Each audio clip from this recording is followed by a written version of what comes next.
Sundays are one of my favorite days. Why, you might ask? Well, this is why.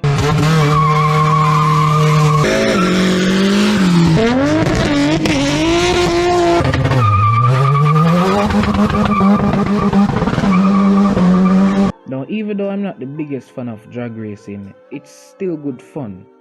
But it seems the police would disagree. See, recently the JCF announced that they intend to permanently stop the illegal drag races that take place out by Ironshore.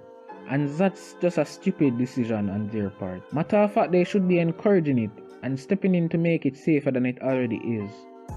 When people go out to Ironshore on Sundays, it's usually to release stress and have fun watching some races.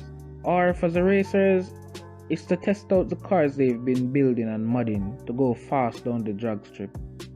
Now, what go happen when they take away them drag strip and they have nowhere to drive their cars fast?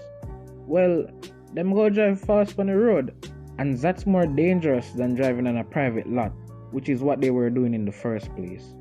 Working on cars is a hobby to most of these racers, maybe even a career, and hindering them from racing is one way of discouraging them from working on their cars, leading them to follow other interests. The senior superintendent stated that Dover Raceway in St. Anne and Jamway Speedway in Westmoreland are better options for racing. The problem with this is that most of these racers and spectators that go to Ironshore are from Montego-bay, so traveling that far just to pay to see some races is just not worth it. And at the end of the day, the races just won't be the same anymore.